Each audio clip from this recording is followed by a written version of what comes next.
अगर अगर मैं फिर से एग्जांपल के तौर पे अगर आपको समझाना चाहूंगा कि मान लेते हैं, ये तो आप अच्छे तरीके से रिलेट कर पाओगे, कि मान लेते हैं कि अगर किसी कंपनी का प्रॉफिट निकालना है, ठीक है, अगर आपको किसी कंपनी में इन्वेस्ट करना है या किसी कंपनी का प्रॉफिट निकालना है, तो आप क्या सोचोगे?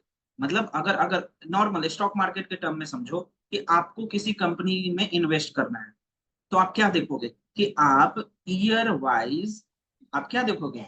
प्रॉफिट देखो ना उसका, sales. Yes year yes. Wise, हाँ, sales as well as profit देखोगे ना किसी भी कंपनी का। अगर वो sales and profit accordingly increase हो रहा है या सही तरीके से चल रहा है, तो हाँ, मतलब मैं इस कंपनी में इन्वेस्ट करूंगा, राइट।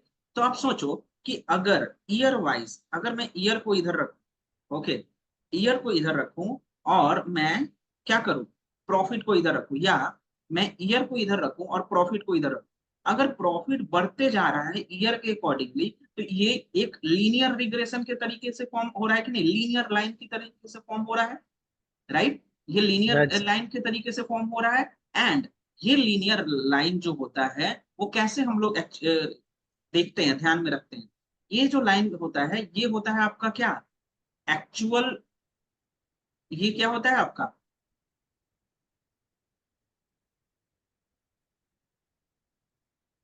ये ग्राफ ये दिखाई देता है ना सर आपको? दिख रहा है क्या?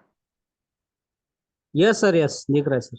ओके, ओके, तो देखिए, ये जो लाइन है, दो दो लाइन के हम लोग तरीके को समझते हैं, कि जो आपका डॉटेड वाला लाइन है, ये वाला जो डॉटेड वाला लाइन है, उसको हम लोग क्या बोलेंगे? हम्म। बेसिकली ओरिजिनल, जो आपका ओरिजिनल डेटा पॉइंट, ठीक है।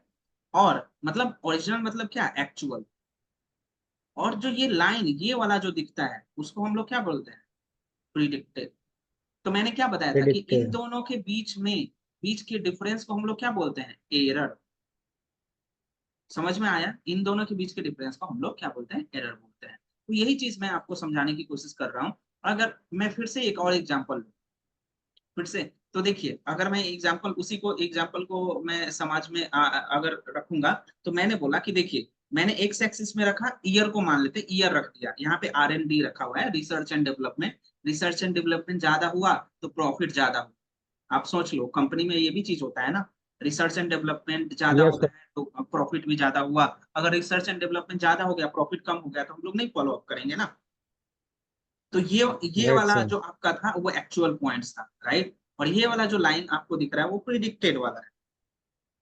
तो ये जो लाइन है, ये पॉइंट के बीच में जितना कम डिस्टेंस होगा उतना हमारे मॉडल के लिए अच्छा होगा, ठीक है।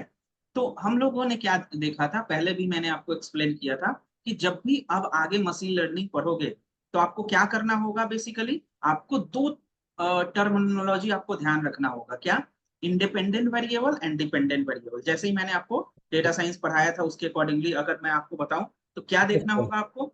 डिपेंडेंट और इंडिपेंडेंट। डिपेंडेंट मतलब क्या, कि आपका जो वेरिएबल है वो किस किस पे डिपेंड कर रहा है, राइट। मैंने बोला था कि मैंने लिखा यहाँ पे एज और हाइट, ठीक है, और मैंने लिख दिया यहाँ पे फैट और नॉट फैट, ठीक है। तो एज अगर इतना है, हाइट अगर इतना है, तो नॉट फैट। समझ में आया? तो ये वाला क्या हुआ? ये वाला हो गया डिपेंडेंट, और ये दोनों क्या हो गया? Independent, right. समझ में आया? तो ये जो problem, not right. Fat, fat, ये जो मैं कंसीडर कर रहा हूँ, इसको हम लोग बोलते हैं क्लासिफिकेशन प्रॉब्लम, राइट। अब हम लोग रिग्रेशन का बात कर रहे हैं, तो हम लोग कैसे लेंगे? हम लोग लेंगे हाइट, हम लोगों ने लिया वेट। तो मैंने बोला कि हाइट बढ़ेगा तो वेट बढ़ेगा, ऐसे मैं बोल रहा हूँ।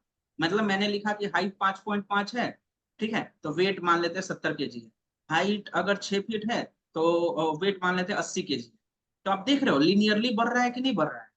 तो ये हो गया क्या, ये यस सर। दोनों क्या हो गया? एक हो गया डिपेंडेंट और एक हो गया इंडिपेंडेंट, राइट। इंडिपेंडेंट। समझ में आ गया? तो उसी तरीके से मैंने और भी एग्जांपल दिया कि आप मान लीजिए कि बारिश अच्छा होगा, तो आपकी फसल जो होगी, क्रॉप जो होगा, वो अच्छा चलेगा, राइट, मतलब अच्छा ग्रोथ होगा। समझ में आया? राइट अगर सर। अगर बारिश सही रहेगा, बारिश सही रहेगा, तो आपका, अब ऐसा ना हो जाए कि फ्लड आ जाए, I am not talking about that. तो उसमें डिपेंडेंट वेरिएबल और इंडिपेंडेंट वेरिएबल क्या है? बारिश आपका क्या है? रेन आपका क्या है? ये है इंडिपेंडेंट वेरिएबल, डिपेंडेंट कौन है? आपका क्रॉप का प्रोडक्शन, राइट? तो क्रॉप का प्रोडक्शन क्या है आपका? क्रॉप का प्रोडक्शन क्या है आपका? डिपेंडेंट। ठीक है, समझ में आया कि बारिश की वजह से, डिपेंडेंट। एग्जैक्टली बारिश की वजह से आपका यहाँ पे क्रॉप का प्रोडक्शन बढ़ रहा है या घट रहा है? ठीक है, क्रॉप का प्रोडक्शन कर रहा है, घट रहा है या बढ़ रहा है? ठीक है, समझ में आ गया होगा आपको शायद। अब देखते हैं इसके आगे चीजों को देखते हैं। तो अब ये सारा चीज तो हम लोग पहले देख चुके हैं, सुपरवाइज्ड, अनसुपरवाइज्ड, कैटेगोरिकल और ये सारा चीज। ठीक है, रिग्रेशन और क्लासिफिकेशन, ये सारी चीजें हम लोगों ने देख लिया है। अब हम लोग आते हैं बेसिकली इसके अंदर के टर्म एंड टर्मोलॉजी को समझने के लिए। तो देखिए मैंने आपको क्या बताया था, डिपेंडेंट और इंडिपेंडेंट, एक बार और बता देता हूं। तो आपको क्या करना है, डिपेंडेंट वेरिएबल इधर रखना है। ठीक है, डिपेंडेंट वेरिएबल क्या रखना है, इधर रखना है। इंडिपेंडेंट वेरिएबल कहाँ रखना है, यहाँ पे रखना है। ठीक है, आपको क्या ध्यान में रखना है, डिपेंडेंट वेरिएबल यहाँ पे, मतलब अगर मैं बोलूं तो क्रॉप का प्रोडक्शन कहाँ पे रखना है, यहाँ पे। और रेन कितना हुआ वो कहाँ पे रखना है, एक्स एक्सिस में रखना है। ठीक है, तो आई होप आपको ये चीज समझ में आ गया। अब देखिए ये जो डेटा पॉइंट्स है, ये मैं फिर से बता रहा हूँ, ये होता है एक्चुअल डेटा पॉइंट्स। और ये जो डेटा पॉइंट्स जो है, ये जो डेटा पॉइंट्स होते हैं वो होते हैं प्रिडिक्टेड डेटा पॉइंट्स। अब हम लोग को क्या करना होता है, प्रिडिक्टेड डेटा पॉइंट से एक लाइन गुजारना होता है, और उसको हम लोग क्या बोलते हैं, best fit line, best fit line. और उसी को हम लोग क्या बोलते हैं, लाइन ऑफ रिग्रेशन। समझ में आया? ठीक है, आई होप आपको समझ में आ गया होगा किस तरीके से चीजें चल रही हैं। ठीक है, तो अब हम लोग चीजों को देखते हैं आगे और किस तरीके से इसको और अच्छे तरीके से रिप्रेजेंट करते हैं। तो अब आ जाते हैं इसको रिप्रेजेंटेशन के टर्म में। तो देखिए ध्यान से देखिएगा इस पार्ट को एंड समझने की कोशिश करिएगा। तो मैंने आपको क्या बताया था कि y equal to m x plus c होता है। ठीक है, मैंने आपको ये भी बताया था कि y equal to beta naught plus beta one x, ये भी होता है। बीटा नॉट क्या हुआ, ये c हुआ। बीटा वन क्या हुआ, ये आपका बताइए m हुआ। समझ में आया? तो इस दोनों को टर्मोलॉजी को हम लोग एक साथ रख लेते हैं ना, राइट? अब हम लोग क्या करेंगे बेसिकली इसमें चीजों को देखते हुए, इनका फॉर्मुलेशन देखेंगे कैसे ये निकलता है। ठीक है, तो मैं अगर एक पॉइंट के लिए निकालू, अगर एक पॉइंट के लिए निकालू, ये पॉइंट है और ये लाइन, तो ये क्या हो गया, एरर हो गया। ये पॉइंट है और ये लाइन, तो ये भी एरर हो गया। ये पॉइंट है, ये लाइन, मतलब ये दोनों पॉइंट है और ये लाइन है, तो ये भी एरर हो गया।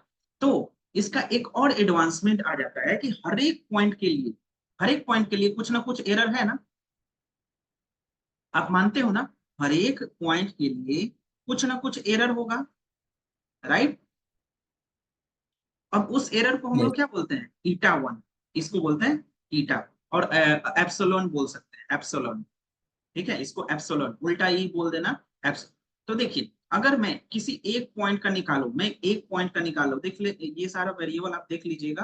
देखिए मैं किसी एक पॉइंट का निकाल रहा हूं, तो मैंने क्या करा, ये वाला है एक्स एक्सिस, ये वाला है वाई एक्सिस। ठीक है, अब मैंने क्या बोला कि ये वाला जो पॉइंट है ये है आपका एक्चुअल, और ये वाला जो पॉइंट है ये है आपका प्रिडिक्टेड।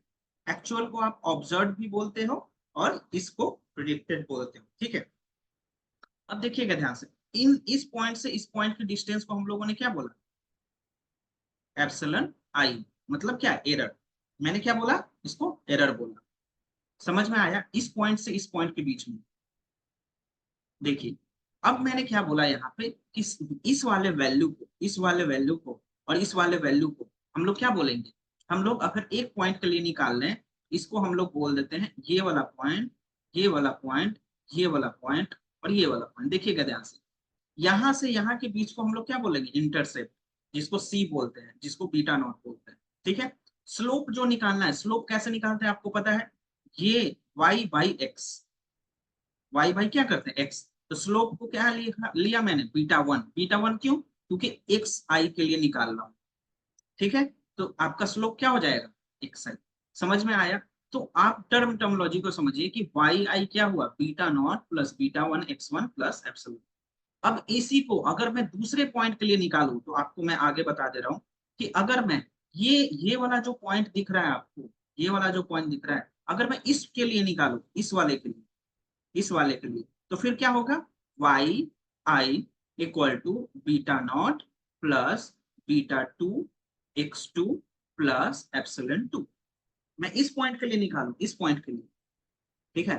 तो उसी तरीके से होगा y i equal to beta naught plus beta 3 x3 plus epsilon 3।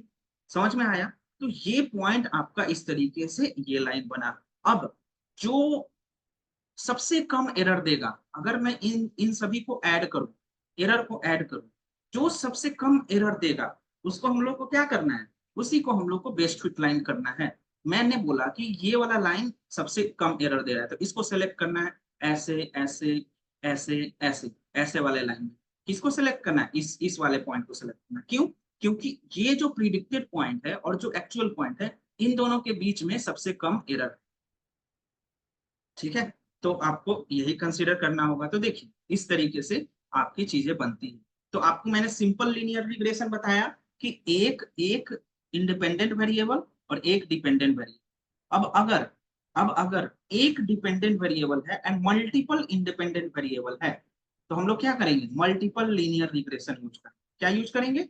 Multiple linear regression. ठीक है, जैसे मैंने बोला कि आप अगर मुंबई में या यहाँ पे दिल्ली में या बैंगलोर में अगर आप देखने जाओगे, क्या रूम वगैरह देखने जाओगे, राइट, तो आप क्या देखोगे कि हाँ भाई कितने बीएचके का है, सोसाइटी में है कि नहीं है, ठीक है, वहां पे फुल्ली फर्निश्ड है या फर्निश्ड है, मतलब हाफ फर्निश्ड है, ठीक है। आप देखोगे कि भाई वो फैमिली के लिए है कि बैचलर के लिए, ठीक है। अब ये सारा चीज, और उसके बाद वो बिल्डिंग जो कितने फ्लोर का है, 2 फ्लोर का, 4 फ्लोर का, 10 फ्लोर का, फ्लोर देख ली। उसके बाद आपने प्राइसिंग देखा। तो आप सोचो कि ये वाला जो प्राइस है ये क्या है आपका? डिपेंडेंट, ठीक है। और ये वाले सारे क्या है आप? इंडिपेंडेंट। समझ में हाँ, आया? सबसे इम्पोर्टेंट पॉइंट सर वाटर, पानी आता है कि नहीं उसमें, हाँ, वो वाला पानी डिपेंडेंट रहेगा सर। पानी पानी आता है कि नहीं आता है? नहीं, पानी आता है कि नहीं आता है, स्टार्टिंग में तो सब लोग बोलते हैं कि हाँ भाई पानी आ रहा है, पानी आ रहा है, ठीक है। पर बाद हाँ में राइट पता सर, चलता वही वही बात बोला सर कि मेन डिपेंडेंट चीज वही है सर अपने। है। ठीक है सर।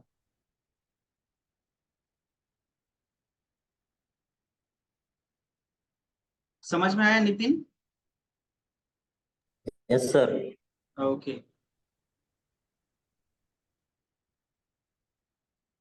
अब देखिए इन सभी चीजों में हम लोग को क्या समझना है, फिर से देख लीजिए एक बार, कि अगर सिंपल लीनियर रिग्रेशन है तो देखिए y equal to m x plus c, और अगर मल्टीपल लीनियर रिग्रेशन है तो देखिए m1 x1, m2 x2, m3 x3, m3, इस तरीके से बहुत सारे। बट आपको ये c जो है, इंटरसेप्ट जो है, वो आपको एक ही कोएफिशिएंट जो है वो आपने एक, ठीक है। समझ में आया? Yes sir. चलिए, अब हम लोग इसमें देखेंगे कि किस तरीके से और भी चीजों को निकालते हैं। तो अब देखिए ये एक पॉइंट होता है जो आपने मे बी 9th 10th में पढ़ा होगा, कि अगर अगर मैं पहाड़ पर, माउंटेन पे नीचे से ऊपर जा रहा हूं और मैं पहाड़ से ऊपर से नीचे आ रहा हूं, तो किस तरफ ज्यादा फोर्स लग रहा है? लाइक फोर्स जो हो रहा है वो पॉजिटिव लग रहा है पहाड़ चढ़ने के टाइम में, या निगेटिव लग रहा है पहाड़ चढ़ने के टाइम, राइट? ये किस तरीके से लग रहा है चीज? तो मैं इसको समझाने के लिए आपको बताऊंगा कि देखिए अगर आप पहाड़ चढ़ रहे हो, ठीक है, तो पहाड़ चढ़ रहे हो तो आप सोच के बताओ कि आपका जो लाइन होगा वो किस तरीके से जाएगा? इस तरीके से जाएगा ना? सोच के देखो। तो अगर आपका एक्स एक्सिस और वाई एक्सिस, एक्स एक्सिस के बढ़ने से वाई एक्सिस भी बढ़ रहा है, तो उसको बोलेंगे पॉजिटिव लाइन ऑफ रिग्रेशन, ठीक है। एक्स एक्सिस के बढ़ने से वाई एक्सिस भी बढ़ रहा है, तो उसको क्या बोलेंगे? पॉजिटिव लाइन ऑफ रिग्रेशन, ठीक है। और एक्स एक्सिस के बढ़ने से वाई एक्सिस घट रहा है, तो उसको क्या बोलेंगे? निगेटिव लाइन ऑफ रिग्रेशन, ठीक है। तो ये कैसे होगा? y equal to m x plus c, ये हो गया आपका पॉजिटिव, और y equal to m x minus c, ये हो गया क्या आपका निगेटिव, ठीक है। समझ में आया? Yes, तो sir. आपको मैंने क्या बताया, ये same y equal to m x plus c. और अगर m का वैल्यू आपको निकालना है एक पॉइंट के लिए, तो आपने क्या निकाला, अगर आपको m का वैल्यू एक पॉइंट के लिए निकालना है तो आप y बाई एक्स लिख दो। बट आपको अगर 2 पॉइंट के लिए निकालना है तो आप क्या लिखते हो, सब याद करो मैथ में, y2 minus y one by x2 minus x1 लिखते थे, याद है मैथ्स में नॉर्मल। जैसे ये x1 पॉइंट है, ये x2 पॉइंट है, ये y1 पॉइंट है, ये y2 पॉइंट है, 2 पॉइंट के लिए हम लोग निकाल रहे हैं स्लोप का वैल्यू m। m क्या होता है, tan थीटा, ठीक है। अब tan थीटा क्या होता है, परपेंडिकुलर बाई, याद है ना भाई, परपेंडिकुलर बाई बेस। अब परपेंडिकुलर क्या है आपका, यस सर। ये वाला, और ये क्या है y2 minus y one by base क्या है x2 माइनस x। समझ में आया। तो इनटू में। इस तरीके से आप चीजों को निकाल रहे हो, इस तरीके से चीजों को देख रहे हो, ठीक है। आई होप सो आपको समझ में आ रहा होगा। ये मैं पूरा थ्योरेटिकली आपको चीजें बता रहा हूँ कि कैसे आप समझोगे, ठीक है। कल मैं इस पे एक आपको मॉडल बना के दिखाऊंगा कि कैसे मॉडल बनता है, ठीक है। आज आप इस तरीके से चीजों को समझ लो, ठीक है। अब देखिए, अगर मैं आपको और अच्छे तरीके से समझाऊं, अगर आपको मैनुअली बनाना पड़े, तो देखिए कैसे बनता है। ये भाई कोई भी नहीं बताएगा आपको, रीजन देखिए। तो जैसे आपके पास एक्स है, आपके पास वाई है, एक 1 पे 2 है, 2 पे 4 है, 3 पे 4 है, 4 पे 4, इस तरीके से, ठीक है। अब आपने क्या करा, इसको यहाँ पे प्लॉट कर दिया, बचपन में करते थे नहीं ग्राफ प्लॉटिंग। तो एक अगर है तो यहाँ पे वैल्यू कितना है, 2 है, 2 है तो 4 है, 3 है तो 5 है, 4 है तो 4 है, 5 है तो 5 है। ऐसा आपने डिनोट कर दिया। कैसे आप best fit line, regression line निकालोगे वो मैं बता रहा हूँ। अब आपको क्या करना है, इसका मीन ले लेना है, इंडिपेंडेंट वेरिएबल का भी मीन और डिपेंडेंट वेरिएबल का भी, इंडिपेंडेंट वेरिएबल का भी मीन और डिपेंडेंट वेरिएबल का भी मीन। तो इसका मीन हो गया 3, इसका मीन हो गया 4। अब आपको क्या करना है, देखिए, अब आपको x वाला जो मीन आया है, x वाला जो मीन आया ये, इससे एक पूरा वर्टिकल लाइन ड्रॉ करना है। y वाला जो मीन आया उससे हॉरिजॉन्टल लाइन ड्रॉ करना है। ये आपने कर दिया ड्रॉ। अब उसके बाद आपको क्या करना है, देखिए, उसके बाद आपको इससे पास होते हुए एक सेंटर लाइन ड्रॉ करना है। तो ये सेंटर पॉइंट क्या होगा, 3,4, क्योंकि ये मीन यहाँ पे 3 पे क्रॉस कर रहा है और ये 4 को इस तरीके से क्रॉस कर रहा है, तो 3,4 यहाँ पे हो गया, राइट। तो इसको क्या बोलेंगे हम लोग, सेंटर बोलेंगे, ठीक है। अब ये जो लाइन जो बन रहा है यही होता है आपका क्या, बेस्ट फिट लाइन, और इसका जो इंटरसेप्ट है वो यहाँ से पास होता है। गाइस समझ में आया ना कैसे निकला ये, अंडरस्टूड। सबसे पहले आपने Yes. x पॉइंट लिया, y पॉइंट लिया, मीन निकाला, मीन को आपने डिनोट किया और उससे सेंटर से पास होते हुए एक लाइन निकाला। यही आपका होता है लाइन ऑफ रिग्रेशन।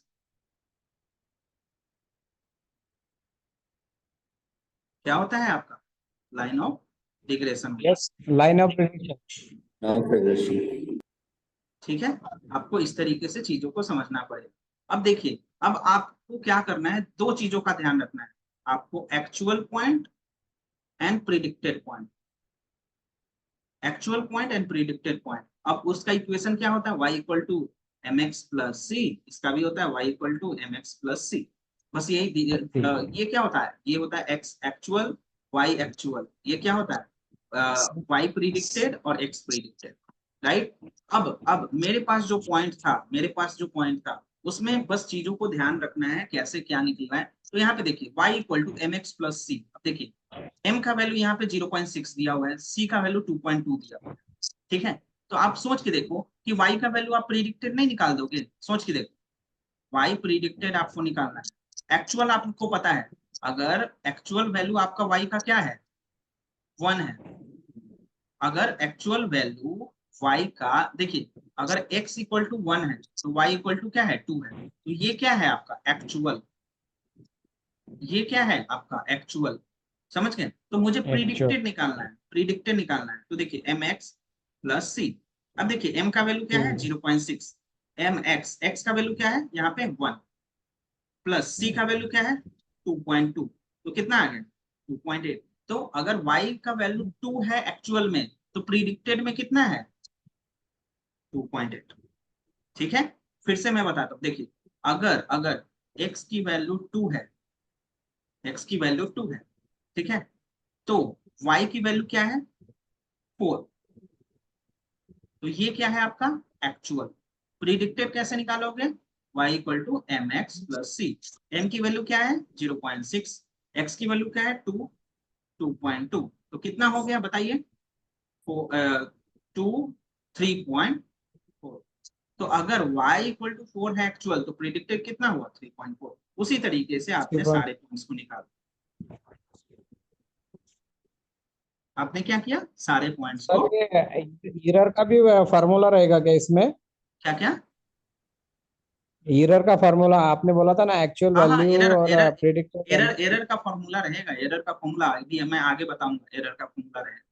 ठीक है, ओके तो ओके। देखिए देखिए आपको क्या निकालना है, देखिए x निकल गया, y निकल गया, y प्रिडिक्टेड निकल गया। अब आपको क्या करना है, y माइनस वाई प्रिडिक्टेड, ये हो गया, y माइनस वाई प्रिडिक्टेड का स्क्वायर, ये हो गया। अब आपको एरर का फॉर्मूला आएगा, तो आपको क्या मिला यहाँ पे, y माइनस वाई प्रिडिक्टेड। तो y माइनस वाई प्रिडिक्टेड को क्या बोलते हैं हम लोग, एरर बोलते हैं ना, एरर। बोलते हैं ना, राइट सर। एग्जैक्टली। और उसी को हम लोगों ने क्या किया, स्क्वायर करके सम कर दिया। तो इसको क्या बोलेंगे, sum of squared error, sum of squared error. यही होता है आपका एरर का बेसिकली फॉर्मूला। ठीक है, देखिए कुछ इस तरीके से होता है, ये तो मैंने आपको बता दिया बेसिकली। अब आपका कुछ इस तरीके से फॉर्मूला बनता है, देखिए।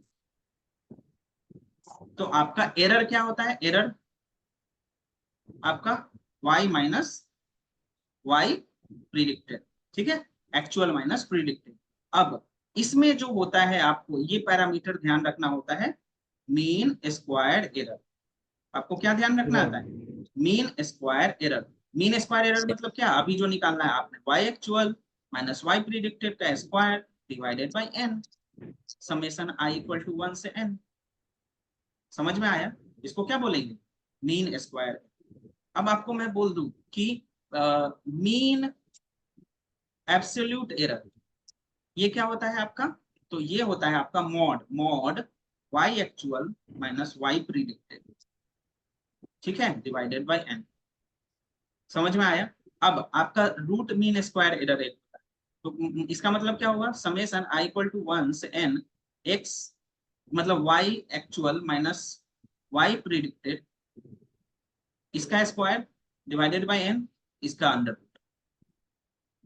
समझ में आया, ये आपके सारे पैरामीटर्स होते हैं जो कि आपको लीनियर रिग्रेशन में ध्यान देने में। तो आपको क्या फाइंड आउट करना है, बस आपको क्या फाइंड आउट करना है, ध्यान से, आपको best fit line find out करना है। और रेसिडुअल क्या होता है आपका, y actual minus y predicted.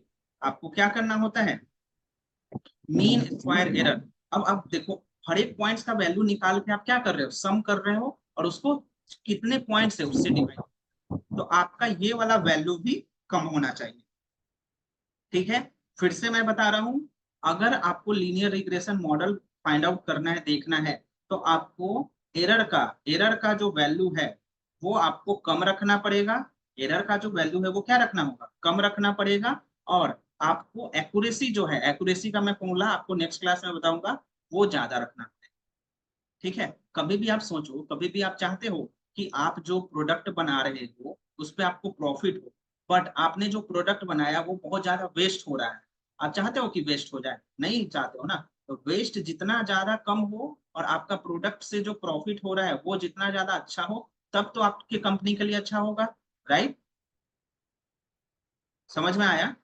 तो यही होता है एक लीनियर रिग्रेशन का कॉन्सेप्ट, जो मैं आपको प्रैक्टिकली बहुत सारे एग्जांपल से आपको आज करके बताया। कल मैं आपको प्रैक्टिकली कोड के हेल्प से ये सारी चीजें बताऊंगा। ठीक है, ओके। सो गाइज, आपने अभी तक लाइक बेसिकली क्या समझा कि लीनियर रिग्रेशन क्या काम करता है। बेसिकली डिपेंडेंट और इंडिपेंडेंट वेरिएबल में आपका लीनियरली रिलेशनशिप फाइंड आउट करने का कोशिश करता है, राइट। और उसको हम लोग निकालते हैं किस तरीके से, दो पैरामीटर के बेसिस पे, आपका जो प्रिडिक्टेड डेटा जो रहेगा और एक्चुअल डेटा जो रहेगा, इन दोनों में हम लोग को डिफरेंस क्या करना है, कम करना है। साथ साथ में आपको आर स्क्वायर का value and adjusted R square का वैल्यू क्या करना है, ज्यादा करना है। वो कैसे ज्यादा होगा, अगर आपका कॉस्ट फंक्शन या लॉस फंक्शन उसको आप मेंटेन करो, वो बेसिकली आपका कम होना चाहिए, राइट। ये चीजें हम लोगों ने देखा था, ठीक है। अब कुछ चीजें जो हम लोग को बेसिकली ध्यान में रखनी पड़ेंगी कि भाई लीनियर रिग्रेशन का कुछ ना कुछ अजम्पशन है। क्या है? कुछ ना कुछ एजम्पशन है। अब उस एजम्पशन को मैं लिख देता हूँ, थोड़ा सा थ्योरेटिकल पार्ट है, वो आप देख लीजिएगा। तो लीनियर रिग्रेशन का अजम्पशन, एजम्पशन मतलब क्या कि लीनियर रिग्रेशन कब परफॉर्म कर सकते हैं, कैसे? जैसे केमिस्ट्री में हम लोग नहीं बोलते थे कि हाँ भाई ये एक्सेप्शन है। तो some assumption of linear regression are, कि लीनियर रिग्रेशन पहले बोलता है कि ये बेसिकली लीनियरिटी ही फॉलो करता है। इसका मतलब क्या कि relationship between dependent variable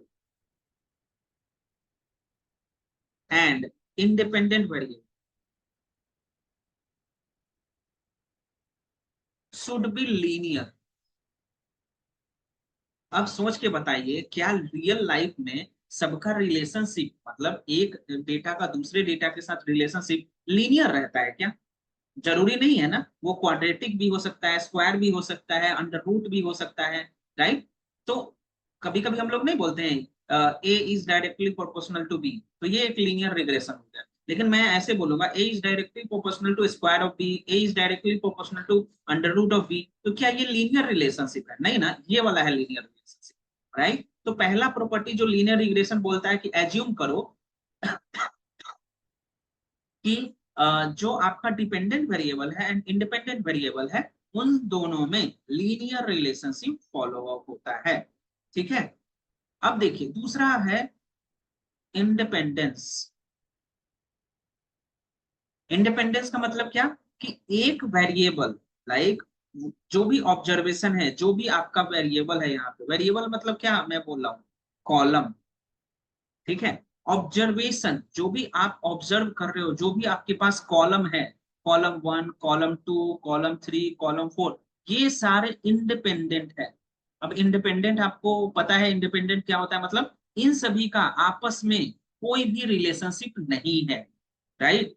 in सभी का आपस में कोई रिलेशनशिप नहीं है। तो सेकेंड एजम्पशन जो फॉलो होता है, रियल लाइफ में ऐसा नहीं होता है ना। अगर मैंने यहाँ पे लिखा एज, यहाँ पे वेट लिखा, और यहाँ पे मैंने लिखा रन, कितना किलोमीटर स्पीड से रन कर सकते हो, तो क्या एज और वेट डिसाइड नहीं करेगा रन के लिए? या एज और वेट एक दूसरे के लाइक रिलेटेड नहीं होगा? हो सकता है ना, एज जिसका ज्यादा है वो ज्यादा तेजी से नहीं दौड़ सकता है, एज जिसका थोड़ा सा कम है वो ज्यादा तेजी से दौड़ सकता है। बट लीनियर रिग्रेशन बोलता है कि नहीं, एज और वेट में कोई रिलेशनशिप नहीं। समझ में आया? उसी को बोलते हैं हम लोग इंडिपेंडेंस, मतलब एक वेरिएबल दूसरे वेरिएबल के साथ उतना ज्यादा मैचअप नहीं खाता है, वो इंडिपेंडेंट रहता है। थर्ड होता है, आप ये समझ गए ना, थर्ड हो गया।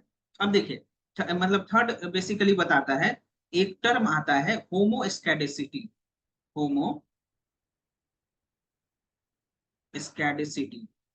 ये इतना बड़ा टर्म है, इसका मतलब ये होता है कि जो आपका एरर हुआ, मतलब y actual minus y predicted, ये आपका एरर है,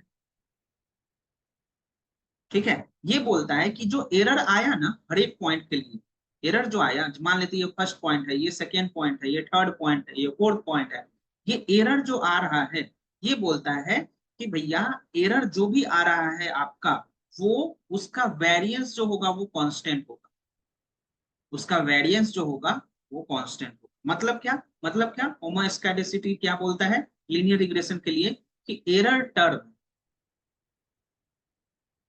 have constant variance, error term है कांस्टेंट वेरिएंस। इसका मतलब वेरिएंस मतलब समझते हो ना, वेरिएंस मतलब कि एक एक पॉइंट दूसरे पॉइंट से कितना वेरी कर रहा है। मतलब कि ये पॉइंट और ये पॉइंट, ठीक है, ये पॉइंट और ये पॉइंट, जैसे मान लेते ये 2 है, ये 5 है, ये कितना वेरी कर रहा है? 3 से वेरी कर रहा है। एक और पॉइंट है, ये 1 है, ये 4 है, ये कितना से वेरी कर रहा है? ये भी 3 से वेरी कर रहा है। एक पॉइंट है 1 और एक है 5, ये कितना से वेरी कर रहा है? 4 से वेरी कर रहा है। बट लीनियर रिग्रेशन बोल रहा है कि जो वेरिएंस होगा, जो भी एरर एरर जो भी आ रहा है, एरर, ये सारे पॉइंट का एरर का जो मतलब जो बेसिकली बोल सकते हैं कि वेरिएंस जो वेरी कर रहा है, जो पॉइंट्स ये सब आ रहा है, ये बेसिकली सेम आने चाहिए। तो होमोस्टैटिसिटी का मतलब ये होता है कि error term, whatever the error term you are having, वो सबका वेरिएंस जो होगा वो कांस्टेंट रहेगा। तो एक और टर्म आ जाता है हेट्रो एस्कैडेसिटी। हेट्रोस्कैडेसिटी इसका मतलब होता है कि भैया जो एरर टर्म है will not have constant variance. ये लीनियर रिग्रेशन का पार्ट नहीं है, मतलब मैं जस्ट ऐसे बता रहा हूँ। Homoscedasticity linear regression basically follow up करता है। ठीक है। अब एक और मतलब डिफरेंस हो जाता है कि भैया जो रेसिड्यूअल आया, जो एरर आया, वो नॉर्मली डिस्ट्रीब्यूटेड रहे। अब नॉर्मली डिस्ट्रीब्यूटेड आपको आई होप आइडिया होगा। ठीक है। तो जो रेसिड्यूअल होगा, ये अजम्पशन सब है, रियल लाइफ में ऐसा नहीं होता है कि मान लो कि भैया ऐसे ये बोला है कि ऐसे होगा। अब जरूरी थोड़ी है कि ये वाला पॉइंट ऐसे ही आएगा, वो ऐसे भी तो हो सकता है, वो ऐसे भी तो हो सकता है, ऐसे भी तो हो सकता है, समझे। बट लीनियर रिग्रेशन बोलता है कि नहीं, वो नॉर्मली डिस्ट्रीब्यूटेड ही होना चाहिए, मतलब उसका जो रेसिड्यूअल होगा वो इसी तरीके से पहले बढ़ेगा बढ़ेगा बढ़ेगा बढ़ेगा, फिर घटेगा घटेगा घटेगा, इस तरीके से। तो ये आपका अजम्पशन रहता है। ठीक है। नेक्स्ट जो अजम्पशन आपका होता है, ये सारे अजम्पशन इंटरव्यू में पूछे जाते हैं, इसलिए मैं बता रहा हूँ, ध्यान से देखिएगा इन सभी को और अपना नोट्स बनाते रहिएगा। ये बोलता है नो मल्टी कोलिनियरिटी। अब मल्टीकोलिनियरिटी मतलब क्या होता है, इस चीजों को समझेंगे। मल्टीकोलिनियरिटी मतलब होता है बेसिकली, पहले नो मल्टीकोलिनियरिटी के समझने से पहले ये समझेंगे। मल्टीकोलिनियरिटी का मतलब होता है कि जो दो, टू और more independent variable,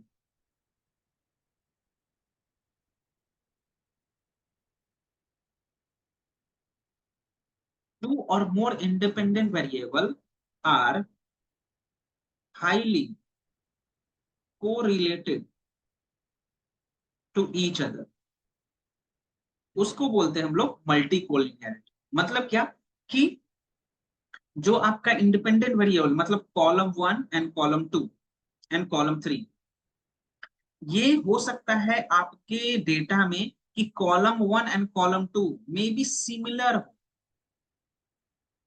as compare two column 3। मतलब क्या, जैसे बेसिकली हम लोग कोई भी एग्जांपल ले सकते हैं। जैसे मैं अगर आपको बोलूं कि आपका रिश्ता आपके भाई बहनों से और आपका रिश्ता मेरे से, तो आपका रिश्ता आपके भाई बहनों से होगा, तो वो बेसिकली कैसे होगा, वो होगा मल्टी कोलिनियरिटी। लेकिन आपका रिश्ता अगर मेरे से होगा, मतलब नॉर्मल नॉर्मल ऐसे मैं बता रहा हूं, तो वो क्या होगा, नो मल्टी कोलिनियरिटी। तो बोलता है लीनियर रिग्रेशन कि एक एक वेरिएबल जो है वो दूसरे वेरिएबल से एकदम अलग है। ये एजम्पशन हम लोगों ने अभी देखा है ना। लेकिन रियल लाइफ में ऐसा नहीं होता है। पॉसिबिलिटी हो सकता है कि कॉलम 1 एंड कॉलम 2 ये दोनों सिमिलर टाइप के हो।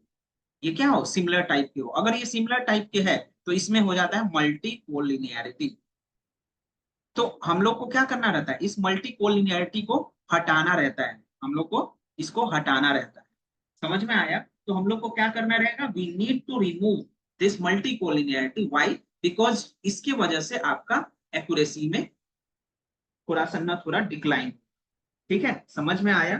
तो इस तरीके से हम लोग बेसिकली इस चीजों को करते हैं। समझ में आ गया, आई होप सो।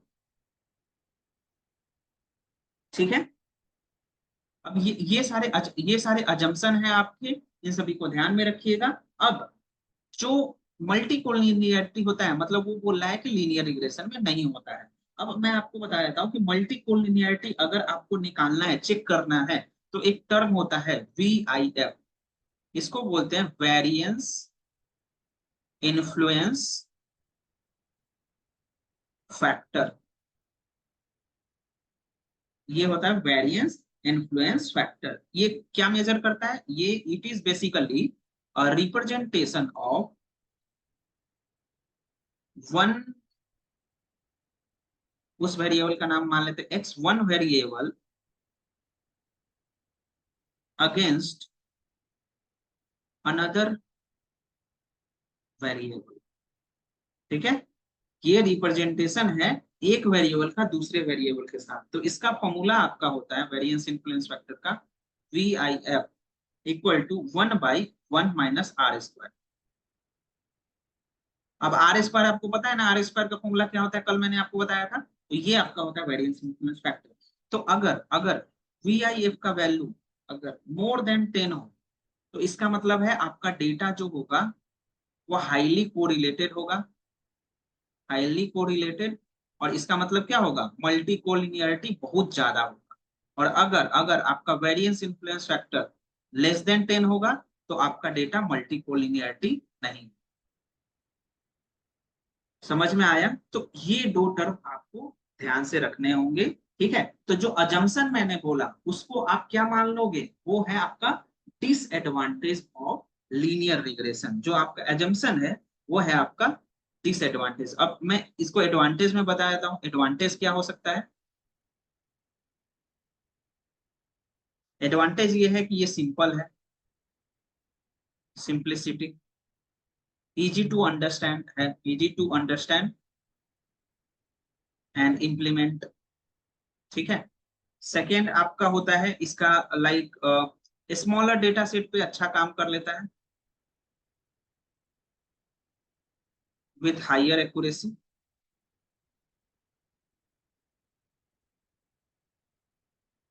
मतलब ये स्मॉलर डेटा सेट पे अच्छा काम कर लेता है, ठीक है। अब इसमें क्या होता है कि आप सिंगल लीनियर रिग्रेशन यूज कर रहे हो, तो आप लाइक मल्टीपल लीनियर रिग्रेशन भी यूज कर सकते हो, और पॉलिनोमियल रिग्रेशन, लीनियर रिग्रेशन भी यूज कर सकते हो। मतलब सिंगल लीनियर रिग्रेशन आपको आ गया तो बस उसका डिग्री तो बढ़ाना है ना। मतलब अगर सिंगल लीनियर रिलेशन मतलब क्या, लीनियर रिलेशनशिप। पॉलिनोमियल मतलब क्या, स्क्वायर, क्यूब, फोर्थ, इस तरीके से जो भी रिलेशनशिप होगा उसको हम लोग इस तरीके से कंसीडर करेंगे, ठीक है। आई होप आपको समझ में आ गया होगा। अब मैं आपको एक और टर्म बता रहा हूं जो कि basically interview point of view से बहुत ज्यादा जरूरत होता है। वो पूछते हैं difference between R square and adjusted R square. ये बहुत पूछते हैं, ये मैं आपको डिफरेंस बता देता हूँ। तो देखिए, R square, adjusted R square, एक डिफरेंस से ही आपको पूरी चीजें समझ में आ जाएंगी। तो देखिए, आपके पास अगर बहुत सारे इंडिपेंडेंट वेरिएबल है, इंडिपेंडेंट कॉलम है, उसके लिए बेसिकली कंसीडर होता है लाइक कि every time you add independent variable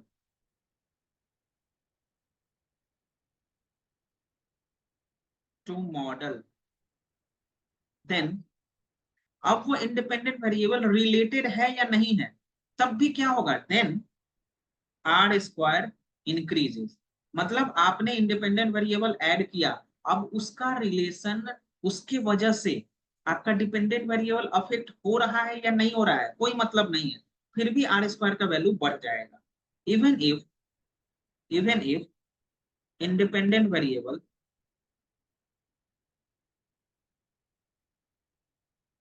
is insignificant, is insignificant. इसका मतलब क्या हुआ कि भाई, मतलब आपका प्रॉपर्टी है, ठीक है। इसका मतलब ये हुआ कि आपका प्रॉपर्टी है, कोई और भी आ गया उसमें बात करने तो उसको भी मिल गया कुछ। समझ में आया? तो इस तरीके से बेसिकली कंसीडर कर रहे हैं कि भैया आर स्क्वायर का वैल्यू जो जरूरत है उसकी वजह से अगर हो रहा है तब तो सही है, लेकिन जिसको जरूरत भी नहीं है उसकी वजह से भी आर स्क्वायर बढ़ रहा है, तो ये तो गड़बड़ है ना। यही चीजें आपका एडजस्टेड आर स्क्वायर जो होता है वो ठीक करता है। एडजस्टेड आर स्क्वायर बेसिकली वो क्या करता है, adjusted R square increases only when independent variable is significant and affect dependent variable। मतलब क्या कि एडजस्टेड आर स्क्वायर उसी को कंसीडर करता है जो सिग्निफिकेंट हो और जिसकी वजह से डिपेंडेंट वेरिएबल पे अफेक्ट पड़ रहा है। तो मैंने आपको कल बताया था ना, वो हाउस खरीदने जाते हैं, तो हाउस खरीदने जाते हैं तो जेंडर की वजह से कुछ फर्क पड़ेगा क्या? मैंने लिखा यहाँ पे कितने फ्लोर हैं, बिल्डिंग कैसा है, कौन सा लोकेशन है, और मैंने यहाँ पे जेंडर लिख दिया और यहाँ पे मैंने डिपेंडेंट वेरिएबल प्राइस लिख दिया। तो ये सारे फैक्टर जरूरी हैं। क्या जेंडर जरूरी है? नहीं है, बट आर स्क्वायर अगर आप कंसीडर करो तो जेंडर को भी कंसीडर कर लेगा, लेकिन एडजस्टेड आर स्क्वायर अगर आप डील करोगे तो वो ये जेंडर को कंसीडर नहीं करेगा, सिर्फ इसी को कंसीडर करेगा, जो पी का वैल्यू मैंने बताया था, एन माइनस पी माइनस। समझ में आया? तो ये चीजें आपको ध्यान में रखनी है। तो लीनियर रिग्रेशन यहाँ पे आपका ओवर होता है थ्योरेटिकल पोर्शन। अब हम लोग प्रैक्टिकली देखने जा रहे हैं। तो जो आपका जो भी मशीन लर्निंग मॉडल है, जो भी मशीन लर्निंग मॉडल है आपका, वो एक लाइब्रेरी पे काम करता है जिसको हम लोग बोलते हैं साइकिट लर्न।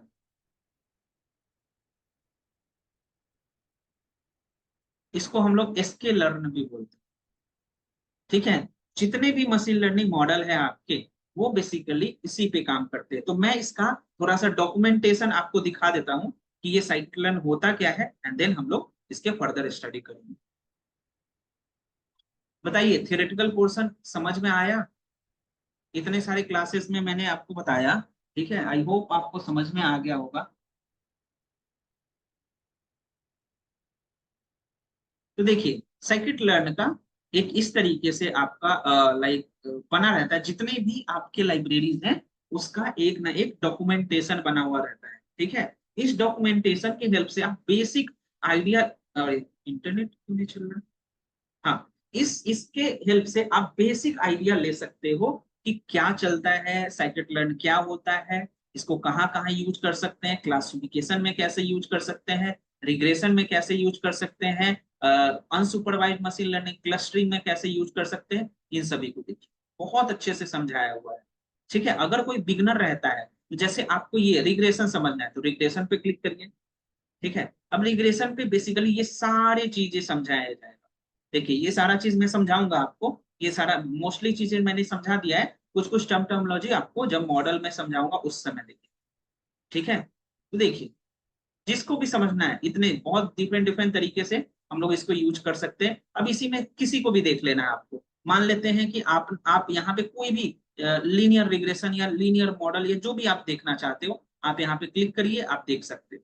ठीक है, आपको लीनियर मॉडल देखना है, मान लेते हैं। तो लीनियर मॉडल में देखिए, टर्मिनोलॉजी है ना, देखिए mx प्लस सी, mx प्लस सी।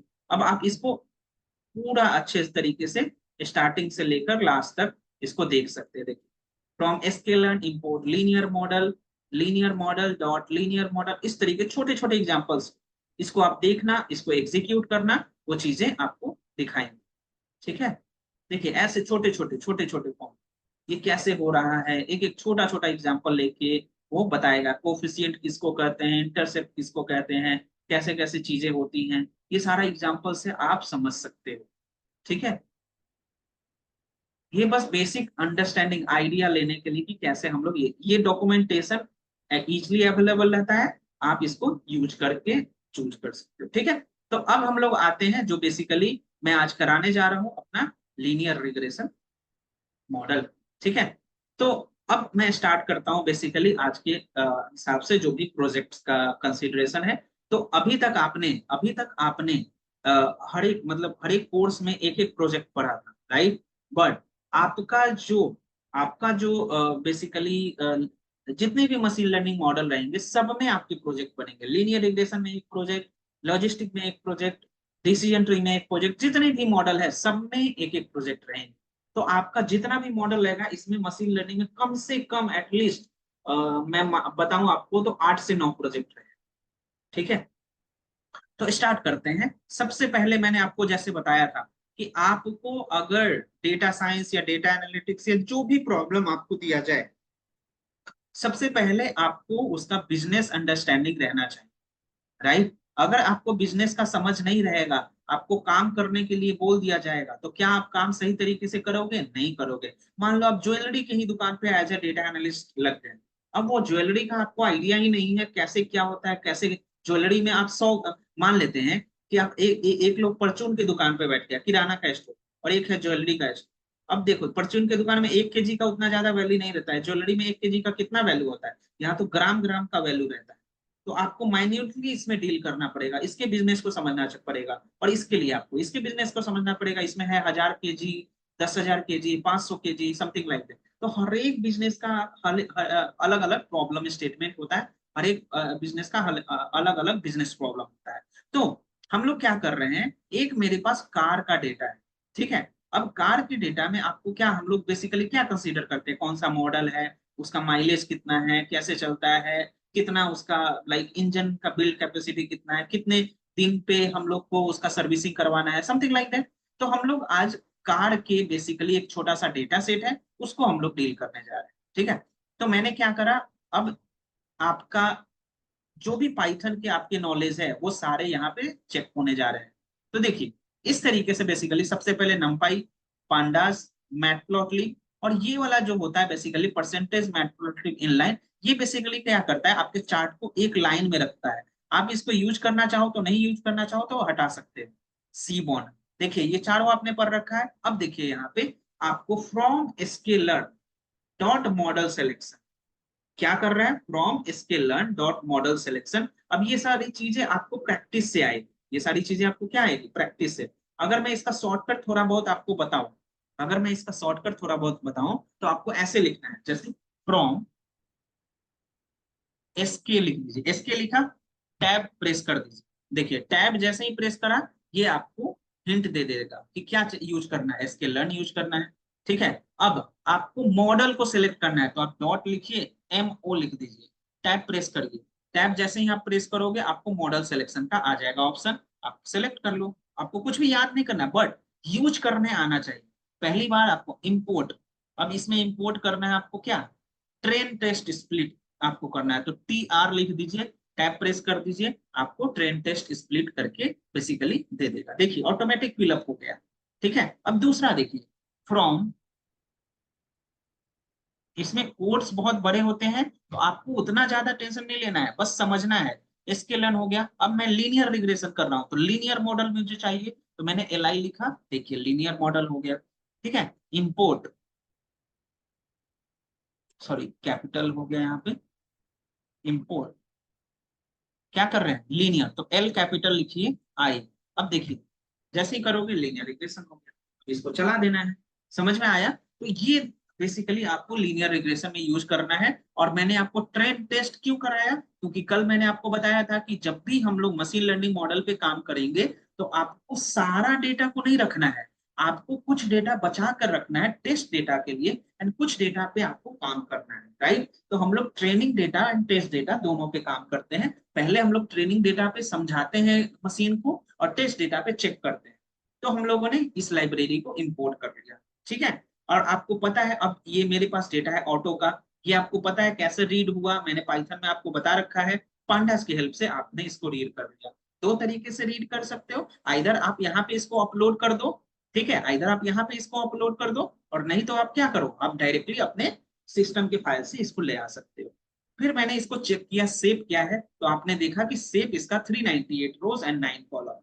अब देख लेते हैं किस तरीके से डेटा क्या क्या दिखा रहा है। तो आपको अगर बेसिकली मेरे को 10 सैंपल देखना है, सैंपल मतलब क्या होता है, मैंने आपको बताया था, पूरा रैंडमली उठाकर दे देगा डेटा, कोई भी 10। लेकिन अगर आपको टॉप 5 रोज देखना है, बॉटम 5 रोज देखना है, तो आप क्या करोगे, जो भी आपका नाम है वेरिएबल का, car TF dot head, car TF dot tail. अब आप देखो यहाँ पे माइलेज है, यहाँ पे सिलेंडर है, डिस्प्लेसमेंट है, हॉर्स पावर है, वेट है, एक्सेलरेशन है, मॉडल ईयर है, ओरिजिन है, कार नेम। बताइए इसमें डिपेंडेंट वेरिएबल कौन है और इंडिपेंडेंट वेरिएबल कौन है, बताइए सबसे पहले।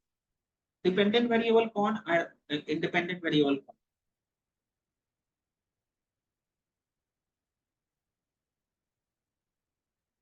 बताइए।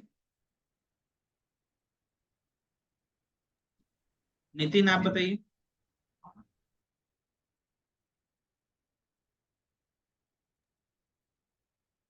नितिन, एलपीजी सिलेंडर हो डिपेंडेंट वेरिएबल। कौन सा सिलेंडर, हाँ सर। भाई मैंने अभी क्वेश्चन क्या बताया है आपको, स्टार्टिंग में देखा आपने। नीलेश आप हाँ सर। बताइए।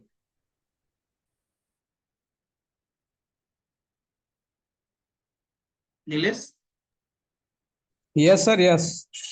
डिपेंडेंट वेरिएबल इसमें कौन है और इंडिपेंडेंट वेरिएबल कौन है, एक बात बताइए, सिंपल लीनियर रिग्रेशन है या मल्टीपल लीनियर रिग्रेशन।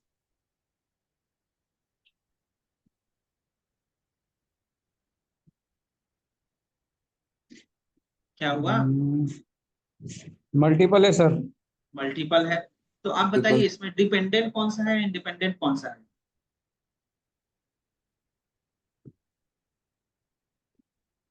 भाई माइलेज, डिपेंडेंट। माइलेज आपका है यस। क्या? डिपेंडेंट। independent. और cylinder, displacement, horsepower, weight, acceleration, model year, origin और कार नेम, ये सब क्या है आपके? इंडिपेंडेंट। ठीक है, यस सर। आया एग्जैक्टली। समझ में, माइलेज इस पे डिपेंड है सर। आया। एग्जैक्टली माइलेज किस पे? ये सारी चीजें पे डिपेंड करता है, कौन सा कार है, क्या है, नहीं है, ये सारी चीजें। राइट। ठीक है। हाँ। अब मैंने क्या करा, अब देखिए यहाँ पे बेसिकली ये सारा चीज पे डिपेंड कर रहा है, क्या कार के नेम से कुछ अफेक्ट पड़ रहा है क्या? आप सोच के देखो, कार का नाम अगर नहीं भी रहेगा तब भी तो काम चलेगा ना। आपके पास ये वाला डेटा है, कार का नाम नहीं भी रहेगा तब भी हम लोग पता कर लेंगे ना कि अगर कार का प्रॉपर्टी ऐसा ऐसा है तो माइलेज इतना है, राइट? तो मुझे मशीन लर्निंग मॉडल में क्या होता है, बेसिकली टेक्स्ट डेटा को ज्यादा नहीं रखा जाता है, आपको उसको न्यूमेरिकल डेटा में कन्वर्ट करना पड़ता है। तो आपने क्या करा, कार नेम को हटा दिया। जैसे मैंने नहीं बोला था जेंडर को रखने से कोई मतलब है क्या? नहीं है। तो उसी तरीके से आपने इसको चेक करा, जैसे ही करा यहाँ पे देखिए इस तरीके से डेटा दिख रहा है, राइट? अब देखिए यहाँ पे ओरिजिन आपको दिख रहा है, ओरिजिन, ओरिजिन आपको दिख रहा है 1 2 3 इस तरीके से। मैंने क्या करा, ओरिजिन का नाम चेंज कर दिया, 1 को अमेरिका लिख दिया, 2 को यूरोप लिख दिया, 3 को एशिया लिख दिया, इस तरीके से लिख दिया। अब जैसे ही मैंने इसको लिख दिया, इसके अकॉर्डिंगली आपको सारी चीजें समझ में आ रही। अब यहाँ पे देखिए मैं क्या कर रहा हूँ, ओरिजिन को मैंने यहाँ पे ले लिया। अब मैं ओरिजिन को ये 0 1 2 इसके अकॉर्डिंगली चीजें आ गई। अब मैं क्या कर रहा हूँ कि ये तो एक कॉलम में बन के आ गया, ये तो एक कॉलम में बन के आ गया। अब आपको क्या करना है, अमेरिका के लिए अलग से कॉलम बना दूं, एशिया के लिए अलग से कॉलम बना दूं, और आप यूरोप के लिए अलग से कॉलम बना दूं। तो एक एक आपके पास एक स्ट्रक्चर होता है जो कि आपके टेक्स्ट डेटा को, आपके टेक्स्ट डेटा को कैटेगोरिकल डेटा में चेंज कर देता है। एंड कैटेगोरिकल डेटा भी कैसा, न्यूमेरिकल वाला, लाइक 1 0 1 2 3 इस तरीके से अकॉर्डिंगली। तो मैं क्या चाहता हूं कि जो अमेरिका है, जो अमेरिका है उस पे क्या हो जाए, 1 हो जाए, तो बाकी सारा 0 हो जाए। तो ये मैं पता लगा लूंगा कि ये वाला किसका है, अमेरिका का है। अभी तो आपको क्या कर रहा है, अलग अलग दिख रहा है ना इसके अकॉर्डिंगली। अब देखिए मैं चाह रहा हूं कि मान लेते हैं कि ये वाला जो पार्ट है ये यूरोप का है, तो जब ये 1 है तो बाकी सारे 0 दिखने चाहिए। इसके लिए आपको 1 हॉट इनकोडिंग करना पड़ता है। ये मैं आपको कल बताऊंगा कि 1 हॉट इनकोडिंग क्या होता है। बस आप ये समझ लो कि आपके पास अगर कोई कैटेगोरिकल डेटा है, आप उसको अलग अलग करना चाहते हो, वो भी आप क्या करना चाहते हो, उसको वन मतलब बेसिकली न्यूमेरिकल डिजिट में कन्वर्ट करना चाहते हो, और वो न्यूमेरिकल डिजिट कंटिन्यूअस नहीं होना चाहिए। तो आप क्या करोगे, 1 हॉट इनकोडिंग करोगे। इसको मैं स्ट्रक्चर करके आपको बताऊंगा। तो बेसिकली मैंने इस तरीके से चीजें कर दी, तो आपको ऐसा दिख रहा होगा। ठीक है, अब मैंने इसको डिस्क्राइब करा। देखते हैं कि डिस्क्राइब करने के बाद स्टैटिस्टिकल वैल्यू आता है, ये चीज आपको पता है। इंक्लूड ऑल कर लेते हैं तो सारे कॉलम के लिए आ जाता है। इनको करते हैं तो हमें क्या मिलता है इसमें, कि कौन सा, इसमें कितने रोज हैं, उसका डेटा टाइप क्या है, ये सारी चीजें आपको मिलती है यहाँ पे। ठीक है, अब आप देख लीजिए डेटा टाइप्स के बेसिस पे। अब मैंने यहाँ पे क्या करा, मैं देख रहा हूँ बेसिकली कि आपका जो जो भी डेटा बना हुआ है, ठीक है, आपका जो डेटा बना हुआ है बेसिकली हॉर्स पावर और ये सारी चीजें बना हुआ है। मैंने इसको क्या करा बेसिकली, कि हॉर्स पावर जिसका भी फॉल्स है, जिसका भी हॉर्स पावर फॉल्स है, मतलब क्या, कि हॉर्स पावर का डेटा आप अगर आप देख पा रहे होगे तो हॉर्स पावर के डेटा में आपको कुछ भी नहीं मिल रहा है, राइट? हॉर्स पावर के डेटा में आपको कुछ मिल रहा है क्या?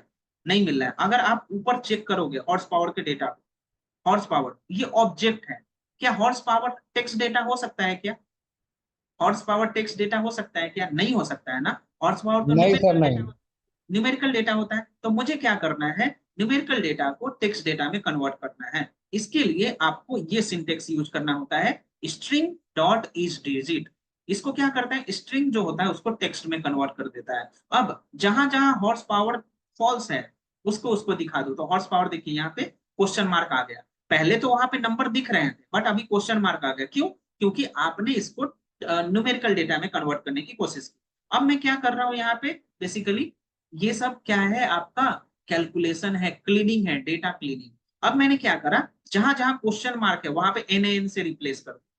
तो देखिए एन से रिप्लेस कर दिया। अब एन को हम क्या कर सकते हैं, इसको हम बेसिकली, आपको याद है ना, याद है मैंने जब मीन मीडियन मोड पढ़ाया था, तो अगर अगर न्यूमेरिकल डेटा है तो आप मीन से इसको रिप्लेस करोगे। और अगर अगर आपके पास कैटेगोरिकल डेटा है तो आप इसको किससे रिप्लेस करोगे, मीडियन से करोगे। याद है मीन मीडियन मोड, मैंने जब स्टैटिस्टिक्स में पढ़ाया था, जब भी मिसिंग वैल्यू से हम लोग डील करते हैं तो हम लोग क्या करते हैं बेसिकली कि अगर आपके पास आउटलायर है तो आप क्या करोगे, उसको मीडियन से हटाओगे, ठीक है। और अगर आपके पास जो भी एरर है, जो भी एरर है, ठीक है, एरर इन द सेंस कि अगर कुछ मिसिंग वैल्यू है तो आप उसको किससे हटाओगे, मीन और मीडियन से हटाओ। मीन अगर न्यूमेरिकल है और कैटेगोरिकल है तो मीडियन से। तो जैसे ही मैंने आपको कार्ड डीएफ डॉट मीडियन किया, अब देखिए यहाँ पे बेसिकली आप चेक कर पाओगे कि देखिए यहाँ पे जो हॉर्स पावर है वो आपका न्यूमेरिकल वैल्यू दे दिया। हॉर्स पावर क्या दे दिया, न्यूमेरिकल वैल्यू दे दिया। यहाँ देख पा रहे हो यहाँ पे। तो इस तरीके से आपका न्यूमेरिकल वैल्यू मिल गया। अब मुझे क्या करना है बेसिकली, वो जो आपका बना हुआ है, वो जो आपको बना हुआ है उसको मैंने क्या कर दिया, फिल एनए को मीडियन से फिल कर दिया। देखिए एक्स डॉट मीडियन, जैसे ही मैंने, और ये लैम्डा का प्रॉपर्टी आपको पता है, लैम्डा क्या करता है आपका, जैसे ही आपने इसको अप्लाई करा, देखिए आपने इसको बेसिकली जो भी आपका न्यूमेरिकल डिजिट आया, अब आपको पता है हॉर्स पावर पॉइंट में भी हो सकता है, तो मैंने इसका फ्लोट में चेंज कर दिया। ये कोड आपको याद नहीं करने, ये कोड आपको समझना है कि कैसे क्या हो रहा है चीज, ठीक है। अब जैसे ही मैंने ये किया, देखिए अब हॉर्स पावर का वैल्यू 130 165 ये सारा चीज आपका आ गया, ठीक है। ये चीजें आपको आई होप समझ में आ गई होंगी। इसको थोड़ा सा रिवाइज करिएगा, चीजों को देखिएगा। नेक्स्ट हम लोग कर रहे हैं कुछ कुछ प्लॉटिंग।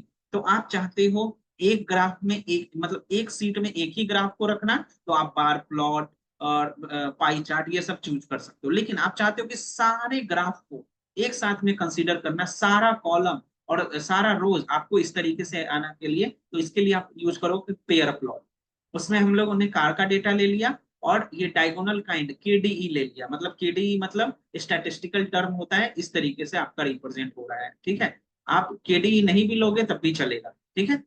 अब जैसे ही हम लोगों ने किया, इस तरीके से रिलेशनशिप मुझे फाइंड आउट हो गया। अब देखो यहाँ पे क्या है बेसिकली, अगर आप जूम करोगे तो ये ओरिजिन है यूरोप का और उसका माइलेज के साथ रिलेशनशिप, ये ओरिजिन है एशिया का, उसका माइलेज का साथ, ओरिजिन अमेरिका का, उसका माइलेज के साथ। इस तरीके से रिलेशनशिप बेसिकली फाइंड आउट किया गया है।